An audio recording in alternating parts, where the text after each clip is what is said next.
This is Factual America. I'm your host, Matthew Sherwood. Each week I watch a hit documentary and then talk with the filmmakers and their subjects.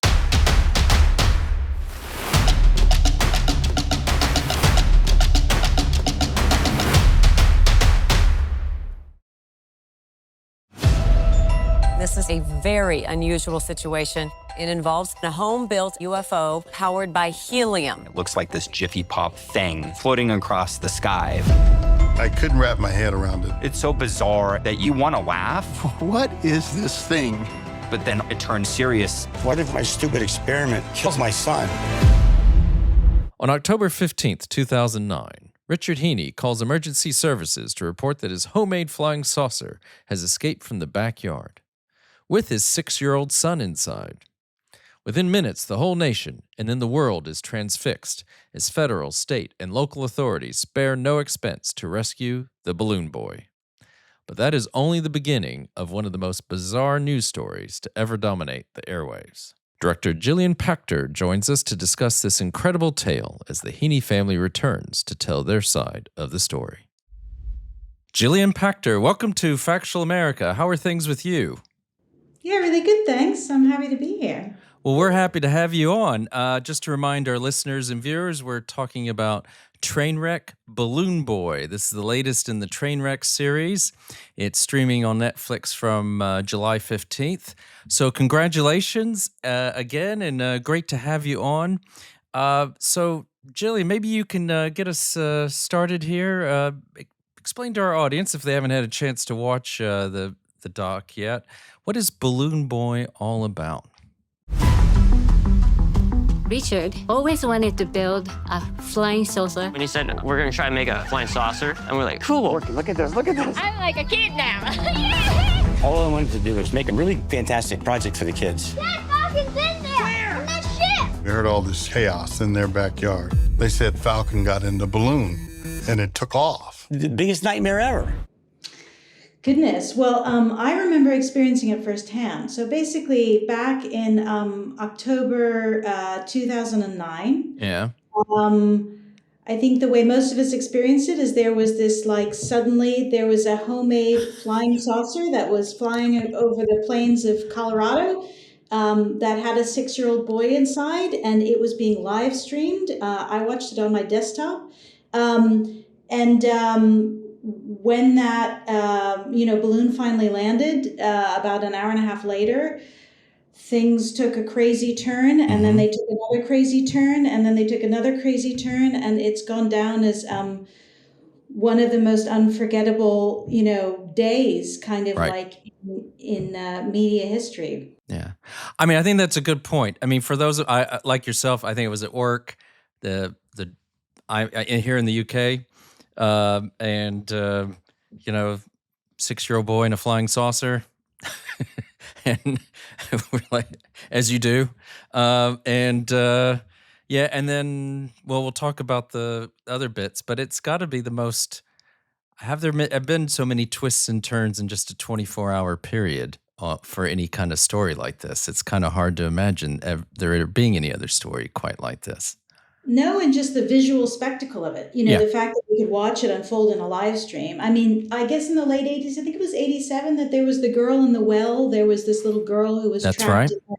And we all were in a collective panic about that, but you couldn't watch it unfold. It's not like there was a live stream of that. So this was really new, and you just couldn't take your eyes off it. And I think the whole country, felt like they were experiencing it together. I mean, the closest I think I thought of when watching this to sort of smartphone era, if you will, was like the O.J. Simpson chase, right? When every news helicopter in California was following him along the interstate, and we were kind of all transfixed. But even there, I mean, that was huge, obviously. But this is. I mean, immediately they just go through this real quickly. I mean, it's like you said, the visuals. I think someone described it as a giant Jiffy Pop floating in the air. A lot of people may not know what Jiffy Pop is of a certain age, or from depending on where you are. It's this way we used to make popcorn. And it's this big aluminum foil sort of thing that pops up. And yes, it's a very good description. But it's just immediate. As soon as, it's not just, oh, we hear reports. It's like soon as the news hits, it's live and everyone goes live, right? Every channel, every media outlet that you can imagine has heard there's a 6-year-old boy on this homemade flying saucer flying across Colorado at whatever it is, close to 4 or 5, 10,000 feet. I can't remember how high it was. It does, it was extremely high. They're worried about they're going to hit airplane, jet airliners and stuff. And so, yeah, we're just transfixed. And so I guess maybe one way to, I guess the question I have is, so how does this happen? How does someone make a homemade flying saucer? I mean, maybe you can tell us a little bit about the people who are central to this, and that's the Heeney family.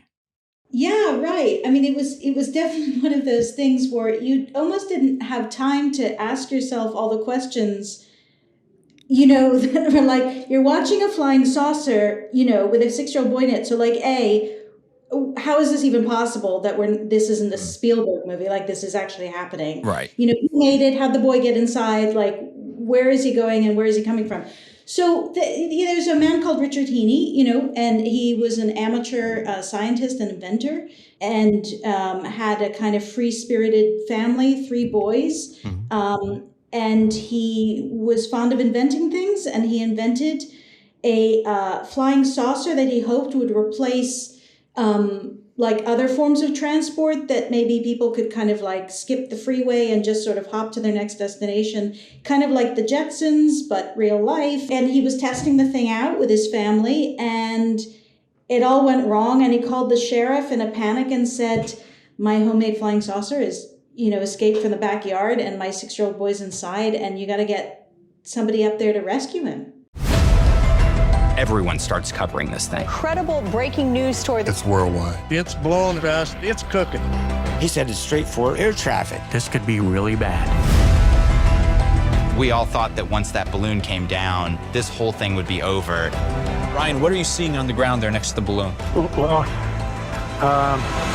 So he calls the police. He also doesn't he call a local TV station, and they get their news helicopter on the case, and and pretty that's when we quickly. all watch the live stream. Yeah, so he, one of the innumerable controversies is we call first, and there are really interesting answers to that, which may be slightly different from what we thought we knew at the time. Right.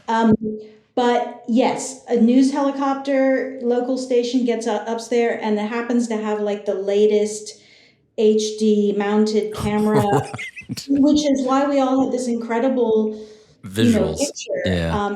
He's one of the people who talks in the documentary about going up there and like thinking, how am I going to rescue this kid? Because he's there to film it, but the guy also has a background in law enforcement, so he's also thinking, is this a rescue mission? And how the heck are we going to save this boy? I mean, it was really scary for him, this helicopter pilot. Yeah, and in the context too, because this is the news story, certainly for October 15th, 2009. Not the global financial crisis, not Obama talking. I mean, you put it in the doc, but it's not. It's not Obama having a press conference or a rally about Obamacare. This is the story. The feds, National Guard, state and local, all kick into action. News media act. They're as you say, they're aiding in the search, right? And we're following around the world, like we've already discussed. Then it eventually lands, right? It's because it uses helium. I don't know if we've said that yet. That's right. Yeah, it's helium powered. Yes. Yeah. So it's like your kid's balloon. Over time, they slowly deflate. Except this one's not so slowly. It's over a matter of an hour or two, and people are seeing this all along. It's straight out of Hollywood. People are seeing this live. The guy's running up. It lands in a field somewhere in the middle of nowhere. Nothing against this part of Colorado, but it is in the middle of nowhere. And so the boy's not there. The Right. boy So, is I mean, not. in case people, we don't usually, but if you're worried about spoiler alerts, if you go watch it and then come back as we discuss this. But the reality is pretty upfront. You guys say even at the kind of at the beginning and certainly in the synopsis for the ads and stuff that he's not there. So where is he? Well, that's exactly the question that people are asking. I mean, I think that in the first instance, most of us felt, and so did everybody involved at the time, from the reporters to the emergency services, that there had been sightings of something falling out of the balloon, flying saucer. So the first thought is that he has fallen, and then that's a very upsetting thought because, it's not very likely that he could have survived a fall. Right. And so, I mean, a lot of ways that'd be a story if it ended there, kind of. Well, there's a little bit more to it. And then you'd almost have, I don't know if you'd have 60 minutes of a doc there, but you'd have close, I think. You could make enough of it, I think. But as I said, if you want to be a little bit surprised in the twists and turns, do pause here and come back as we continue discussing. But the boy shows up. He's alive. Yeah. So there's a ground search, and they're not turning up anything, and that's obviously very scary for everybody. And then the boy comes out of a kind of a hiding place, and wonders what all the fuss is about. Why his mom is crying and screaming, and why there's like a huge crowd at his house,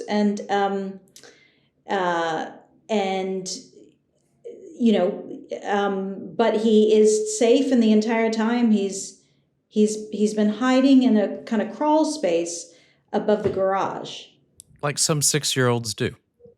Yeah. He was a very agile 6-year-old. They were a pretty free-spirited family that certainly the boys knew how to climb trees and get into trouble and get on the tops of houses and hide in crawl spaces and that kind of thing. Okay. And that's where I spoke a little too early. Now that's where you could say that's a wrap. Here's the story. It ends good, or well, I should say. And, and it would have been, we'd still be remembering it, and they'd still be, as they are now, interviewed on the anniversaries of this event. And does everyone remember where Balloon Boy was and where they, were? But, I think with that thought, this is a very early break, but I'm going to give our listeners and viewers a quick early break, and then we'll come right back because there's more. There's many more twists and turns to this tale than we've already discussed. So we'll be right back with Jillian Pachter, the director of Trainwreck, Balloon Boy, streaming on Netflix from July 15th. And since you've made it this far, why not subscribe or follow us? Please turn on your notifications while you're at it to make sure you never miss one of our episodes. We'll be right back. Factual America is brought to you by Alamo Pictures, a London-based production company specializing in feature documentaries, factual television, and shorts about the U.S. Benefiting from an outsider's keen eye and years of stateside experience, Alamo's filmmakers explore topical, uniquely American stories from a sympathetic European perspective. The result is engaging cinema and television that defies stereotypes and helps audiences truly understand what makes America tick.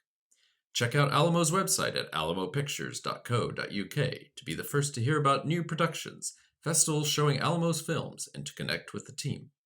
Now back to Factual America. Welcome back to Factual America. I'm here with Jillian Pacter, the director of Trainwreck, Balloon Boy, streaming on Netflix from July 15th. So we've got quite a story on our hands, and you've got quite a story in your hands as a filmmaker.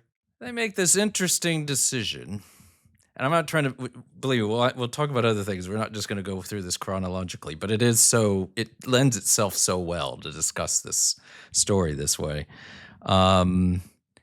They You make this interesting decision to go on Larry King Live. Right, yeah. So that was definitely the moment from, where this shifted from an incredible child in peril story that luckily ended with the boy not hurt into something else, entirely. So, yeah, there was, the Heeney family were happily reunited, and they were like kind of America's favorite family in that moment. Right. Like, we lived this with them, and we were with them, and they were joyfully reunited, and, tears everywhere, and thank God we could all go back to the rest of our day. And then obviously the media, everybody wanted the interview, and they said yes to Larry King Live, to an interview with Wolf Blitzer on Larry King Live the same evening. So the key moment in that interview came when basically Wolf Blitzer said to Falcon, why didn't you come out when your parents were calling for you? Right. And his dad, Richard, goes like, they're saying, Falcon, why didn't you come out? Didn't you hear us, yelling your name? And then he said 10 words that completely flipped everything on its head, and will, I'm sure, go down as like the only occasion in history where 10 words from a 6-year-old just completely transformed a massive news story and turned it inside out. And what were those 10 words? I'm putting you on the spot. It's hard to remember them verbatim, I'm sure, but essentially. The 10 words were, you guys said we did this for the show. Yeah. Wow. So, yeah, you guys said we did this for the show. That is literally all Falcon said. And on the basis of a 6-year-old saying that, the entire nation went, flipped. Oh my God, this was a hoax. Right. And if you Google it to this day, that's what shows up. It doesn't just show up as Balloon Boy, it shows up as Balloon Boy Hoax, right? Is it a hoax? I mean, maybe so what do we, before we even answer that question, or even if we do try to answer that question, now we start finding out, as happens when you get into the media eye, a little bit more about the Heeneys, don't we? Right. So, and I should say, I think about this documentary, is that there's something in it for people who remember this story, and there's something in it for people who have no memory. Yeah. So you're going to learn, it isn't just a rehashing of like how things unfolded on the day. We've never heard from the Heeney family before. This is known as a hoax, and at the point at which Falcon uttered those memorable words, like pretty much nobody had any time for them anymore. So yeah, the thing that came out next about the Heeney family was that they had been on Wife Swap. So they not only had been on Wife Swap twice, right? They were on Wife Swap, and then they were on Wife Swap again as like one of the 100, right? The 100th anniversary show or something, but as one of the most favorite contestants, i.e. most entertaining, crazy, out of the box families that had been on Wife Swap. So yeah, they weren't just like people who'd been on a reality show, they were like reality stars. And then people were like, wow, we've seen a completely fake, right, produced reality kind of. It's almost a deep fake before there were deep fakes. Yeah, and this was before AI, and it was before social media, and it was before we were all really cynical about whether we believed what we saw on TV. That's a very good point. So it was a kind of massive loss of innocence, really, because exactly. The idea that this could all be fake was a bigger deal then than it would be now. I think it's crazy how I was 6 years old and I was able to affect the whole state of the country. I thought, here it goes. It's going to take a whole new other spin now. And everybody starts criticizing us. What went through my head was Richard did this purposely. And I'm like, you gotta be me. This family is crazy. This dad should be arrested. At the sheriff's office, you lie, you die. Richard just played us all. What the hell's wrong with you people? Richard and Mayumi love those kids. Why you don't get it? People like Richard are not regular people. Well, I mean, I remember, and then this is all I remember because it happened so quickly, and I was based in the UK, still am. You know, I remember hearing about the boy and then waking up the next day and hearing it's a hoax and thinking, oh my God, that's quite a complex hoax, but okay. And then I know the story ran longer, but it is so, everything's very concentrated. And I want to stress too, something you said.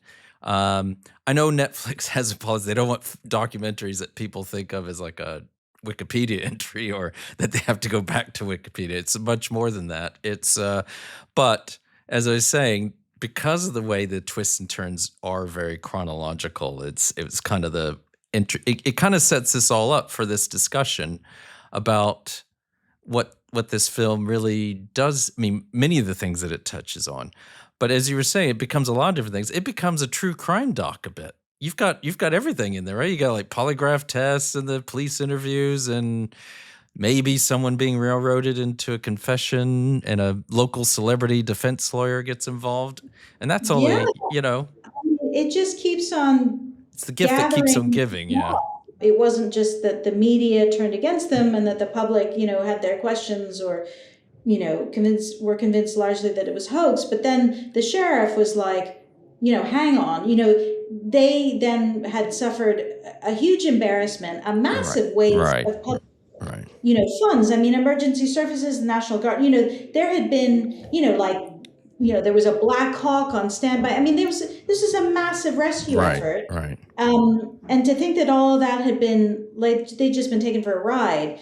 The sheriff was not amused, so this then became an investigation. Yeah. And it became a criminal investigation. Yeah. Sort of very interesting ways about how even as individuals, whatever you think about Richard and his wife, what's her name again? It's Mayumi. Yeah, it's who's originally from Japan and how they react to all this. The wheels of justice roll and things end up being, I guess, sort of resolved. And we can kind of maybe come back to more of this. But what drew you to this project? How did you become involved? Well, so in January 2021, most of us were stuck at home because of COVID. Right. So I was reading the New York Times, and I saw that the family at the heart of the Balloon Boy story had been pardoned by Governor Jared Polis. And I thought, oh, wow, I obviously totally remembered that, watching it at the time. And I had a little boy, I still do. He's less little, but, I could identify with,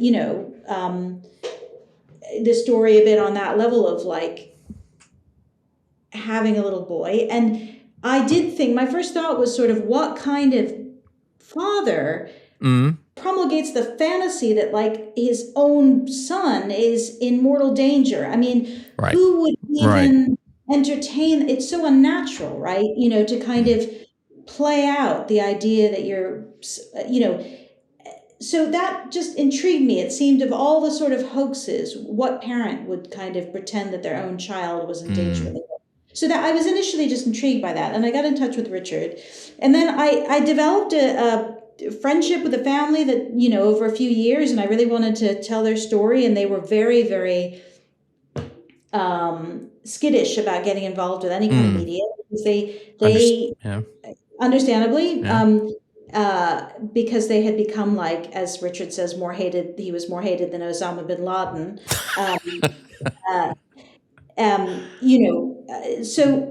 But they also maintained that they absolutely, at the time that they called the sheriff, they were scared to death that their son was in there. I think my 6-year-old boy, my son, he got inside. And they've been unwavering in, and really kind of apoplectic that nobody believes that they were really scared, and that's why they called the police, that they did not kind of, raise a kind of massive emergency operation just to get on some reality show or I don't know, make up their own show, that was an insane idea. They wouldn't have done that. So they all still live together? I mean, it's, the boys are, even though they've grown up. The boys, so they're 3 boys and they're now grown, but they live with their parents, and they all, they're skilled carpenters and they have a business. And they live in Florida, and they're all really close. And they ultimately were ready to tell their story, the kids as well, now that they're adults and they can kind of reflect back. Right.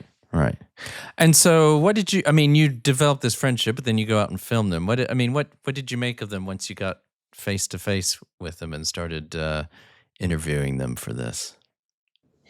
I mean, they're totally one of a kind. They are incredibly inventive. They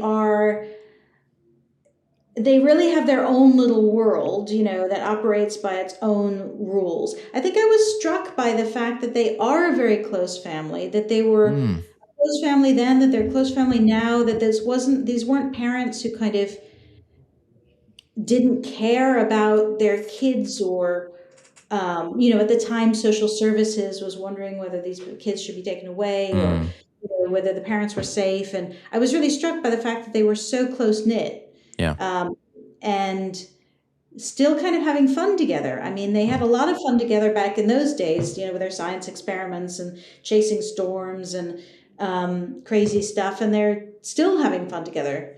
So I find them really, really captivating.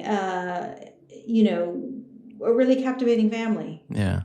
But so they maintain their innocence in the sense of that they legitimately thought Falcon was in the flying saucer when it took off. All right. But, did you... I usually don't. I do a little background research for these kind of interviews, but I don't go into. I let the films speak for themselves. I don't try to, I don't get on the Wikipedia page. I don't try, look for all those kind of stuff. But there are some. People should watch the film, draw their own conclusions, and they do seem legitimately emotional about the whole affair. It's not cut and dry, right? You can't just, there's a lot of conflicting kind of statements that have been made over the years. And, Richard did the whole thing with the lie detector test where the chief or is it the police chief or the sheriff who's convinced that he's doing that to try to throw off the lie detector test. And then poor Mayumi is kind of, I don't know, there's issues about how good her English is or isn't, and and then I think she has said things over the years. What did you think? I think there's even a scene where you kind of, I think it's when you're talking to Richard. Do you interject there slightly, just where you say, he says initially he didn't hear what Wolf Blitzer asked, didn't he? And then, or that he didn't hear Falcon's response. Yeah. Yeah, that's right. But he clearly did. Yeah. Yeah. It's like any subject, I guess. It's a difficult one, but I'll anyway let you answer that.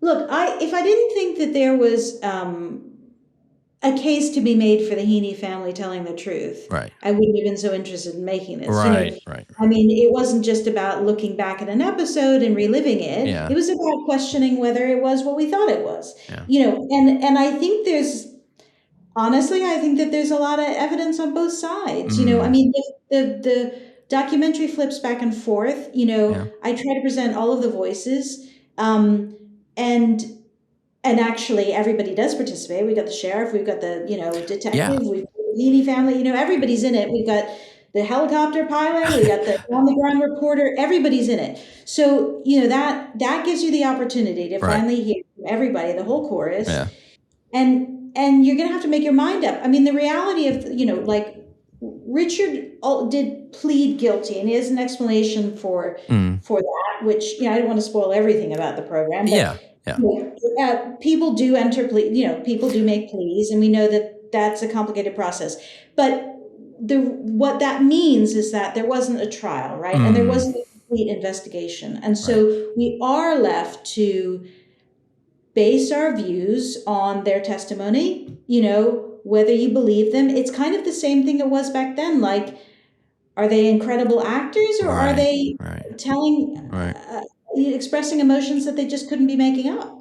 Yeah, and it's just like you said, people here, there's different reasons for, I won't go into, like you said, we don't want to give everything away or retell the whole story here, but I think it's safe to say he's doing, he's worried about his wife and his family when he makes that plea. Certainly that's a factor.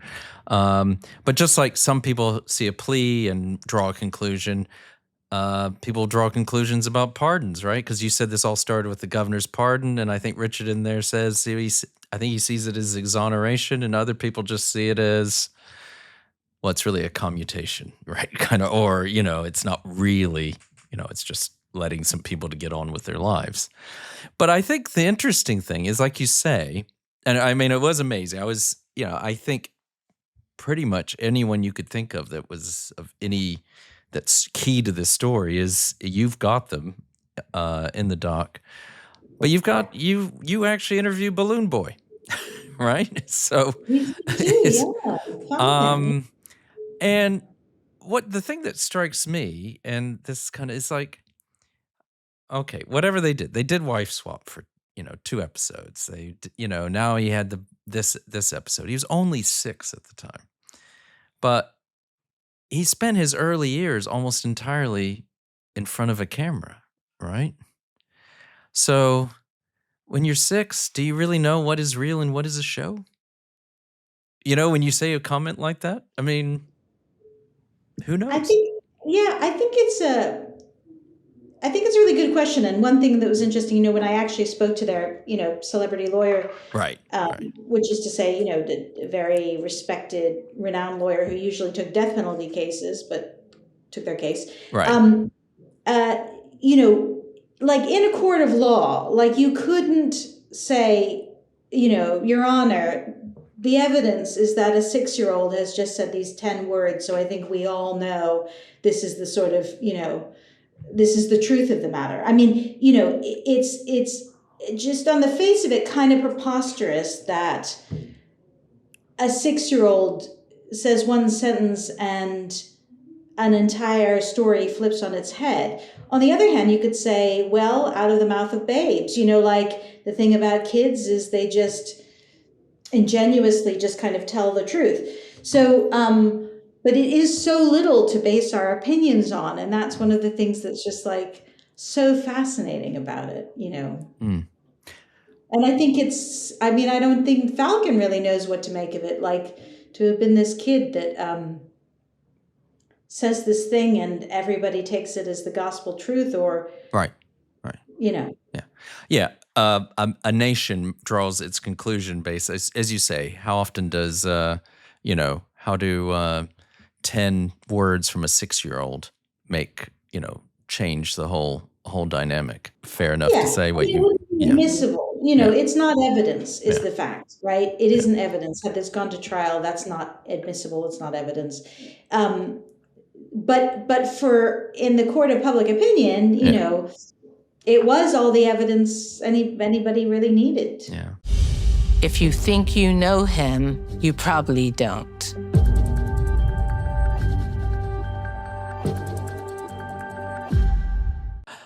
And the other thing that struck me too, we talk, I think it's fair enough to say, you wouldn't agree, but we are in a pretty performative age, I would say. But, realize, wife swap and things like that, that's 20 years ago. I mean, reality TV has been with us for a while now, well over 20 years. And so, it's not just smartphones and the latest, it's not just TikTok or whatever. I mean, we've been kind of living through this for a generation now, haven't we? Yeah, and I think, there was a real moral panic about reality TV. It's like remembering when there was a moral panic about rap music and like Tipper Gore had her whole, and parental advisory labels on all the albums, so silly and naive with everything else we're dealing with these days. Yeah. So Likewise, reality TV, massive moral panic. Those were earlier days where it was kind of a revelation that this thing was like real but fake, and that they were real people, but they were kind of acting, but they were playing themselves, and what did it all mean? And I think these days we have a much more straightforward but also cynical way of looking at it, where it's like, oh right, real people play a fake version of themselves all the time. That's what social media is. Right. That doesn't really faze us, and we take things with a pinch of salt. But back then it was like, oh my God, what does this mean? And so I think it was really disorienting to know how to understand this family, and they even released their own home videos. I mean, one of the incredible things about the story is that their home videos with the launcher in it. You don't have to imagine the launch; you see the launch. Right.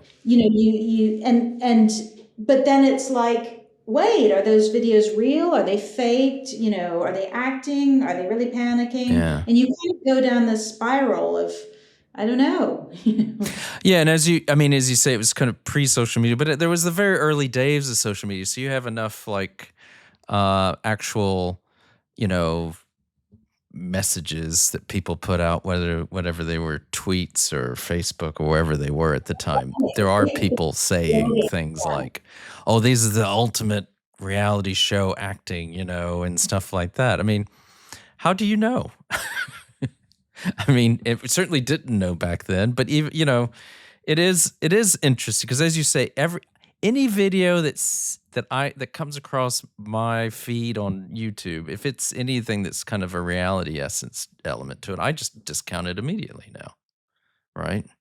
Well, and then there's this sort of, I think actually, funnily enough, now we understand that somebody could kind of, do a reality show, but they would be a real person in their real life. I think in this instance, it was like, okay, well, if they're the kind of family that sort of plays the camera for wife swap, does it mean that we can believe anything that they are? Right. Whereas for them, they're sort of like, yeah, wife swap was this thing we got paid $20,000 for, and we hadn't, we didn't have any money, so we took it. Right. Kind of, played it up for the cameras, and that doesn't mean we're not real people, Right. But yeah, the public just couldn't distinguish.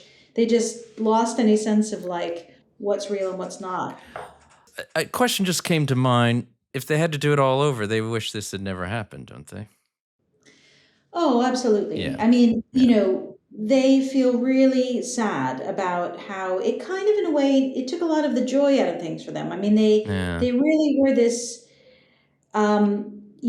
very free family that just didn't play by the normal rules, and the kids roamed free, and they did get up to all sorts of crazy hijinks, lots of fun experiments, and this really ended all that. I mean, it did sort of puncture the balloon, so to speak, and the family felt deflated, and they left town, and they haven't recovered, quite that sense of joy maybe that they had.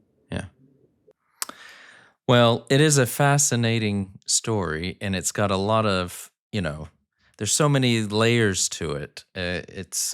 But because they were this kind of family, it makes it, it's an extremely, I don't know exactly how many minutes this is, but it's up, just under an hour. Yeah. Yeah. So extremely interesting, extremely entertaining. I do recommend people check it out. I mean, we're about to come to the end of our time together. It's hard to believe. But Jillian, what's next for you? Any big projects that you can talk about? Because you documentarians never can talk about your upcoming projects. No, there's no reason I can't. Well, I mean, speaking of layered people that are extremely controversial, I'm making a series about Michael Jackson. Okay. And about his 2005 trial, and but more than that, about all the mysteries surrounding the kind of final act of his life. So that's got even more to it than Balloon Boy. Oh my goodness! Wow. Well, that's fantastic. I mean, not to give it away, but because there have been a few Michael Jackson documentaries. What's your main focus? And what's going to be different about what you're bringing to light? I mean, something that's really interesting about Michael Jackson is that he just can't. He's just uncancelable. In this sort of. You think of these giants that have been slain, and like Bill Cosby, or Harvey Weinstein, or lots of people we've just suddenly dispatched with. Michael Jackson, we're not willing to let go of, and the reality is there isn't a consensus about him, what he did or didn't do. People feel passionately, and people passionately disagree. So there's more to look out there, and there's a lot more to say.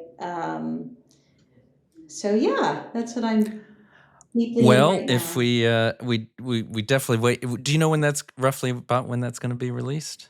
Oh, that's coming out in January, February, sometime early next year. Okay. All right. Well, we look forward to it. And if we haven't scared you off, we'd love to have you on again. So just wanted to give a big thanks to Jillian Pacter, the director of Trainwreck, Balloon Boy, streaming on Netflix. Do check it out. And please like the episode and follow us wherever you listen to podcasts, or subscribe to our YouTube channel, and remember to ring the bell to be notified of future episodes. Jillian, thanks again. It's been a joy chatting with you. I've had a great time. Thank you, Matthew. All right. Thanks for listening to Factual America. Please subscribe and like us, and share us with friends and family. Find us on YouTube, social media, and factualamerica.com. This is Matthew Sherwood, signing off.